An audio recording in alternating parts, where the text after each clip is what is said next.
Hello. Hey. Hi, my name is Alex. I'm going to be the nurse practitioner taking care of you today. Okay. How would you like to be called? Diana's fine. Okay, and what is your name? My name is Kay. I'm her sister. It's nice to meet you both. Diana, how are you feeling right now? I'm a little shaken up from earlier. Okay, let me see what I can do to help. What brings you in today? Well, I think I had a heart attack today. Tell me more about that. I started sweating out of nowhere, and then I started shaking, and my chest, I had a lot of chest pain, and it was just hard to breathe. I hear that you experienced chest pain. Did you notice any differences with your breathing? Yeah, so I just felt like there was this pressure, and it was so hard to breathe, and I didn't know what to do, and I was panicking because I couldn't breathe, and I don't know, it was just, I was really shaking too. Can you tell me more about what you were doing at that time? Well, I was in the kitchen, I was cooking my meal, and everything was fine, but then out of nowhere, I got a phone call, and they told me that my dad got in a car accident, and I think that's whenever everything led after another. I don't really remember much. I just remember shaking all of a sudden, and then next thing I knew, my sister was right there with me in the ambulance. Yes. Yeah. I found her on the floor, and then I called 911, and then we came here. Okay, and you said your father was in the hospital because of a car accident? Mm-hmm. Yeah, and I don't know, my dad, he just works a lot, and he barely sleeps, and I don't know, I worry about him. Okay, that seems to be very stressful. I'm sorry to hear that you're going through so many hardships at the moment. Thank you. So refocusing back on your symptoms, would you say that your chest pain and shortness of breath started while you were cooking or after you got the call? Definitely after I got the call, because whenever I was cooking, I was fine, and I was pretty calm. She was even singing. Yeah, yeah, it was. Okay, so based on the information you've told me, I'm going to run a couple of tests to assess your heart and see what's going on. So we'll first start with the chest x-ray and do some routine blood work and run an ECG. Okay. 3 hours later. Hello again. So I have some news about your lab results. Mm-hmm. From the blood test, I was able to see that no heart cells were permanently damaged. And you would typically have a damage with a heart attack, so I decided to run one more test, coronary angiography, to see if you have any blood clots in your coronary arteries. And what did you find? I didn't find any clots in your coronary arteries, which is a good thing. That means you probably did not have a heart attack. I'm pretty sure you experienced something called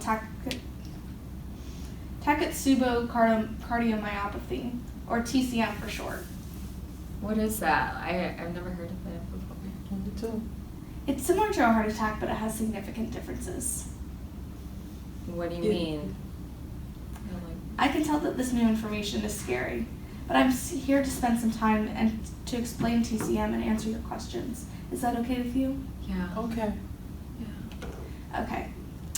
The diagnosis of TCM can be quite tricky because some of the symptoms overlap with the symptoms of a heart attack. But there are 6 particular symptoms unique to TCM. First, an acute onset and stressful inducement. Second, 50% of the patients with TCM experience an elevation in their ST segment of their electrocardiogram or ECG that we took earlier. There is also a significant rise in the cardiac enzyme level on admission. One of the most important factors that distinguishes a TCM from a heart attack is the absence of a coronary lesion. Lastly, unlike a heart attack, TCM, hypokinesia, loss of motion, and a balloon-like dilation pattern at the apex of the heart will occur. To confirm this diagnosis, we will need to do a magnetic resonance imaging test, or MRI. Okay, so that makes sense, but I still don't understand what TCM causes my heart to do.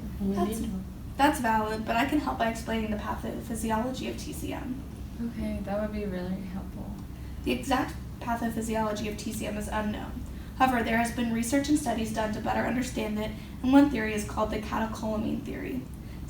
This theory suggests that an intense emotional or physical stressor triggers a message to the hypothalamus to stimulate the adrenal medulla to secrete epinephrine and peripheral sympathetic nerves to secrete norepinephrine.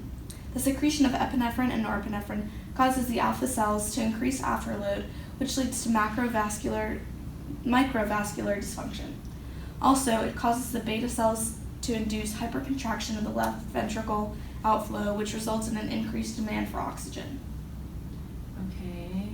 Ultimately, transient hypokinesis is the left ventricle of your heart occurs.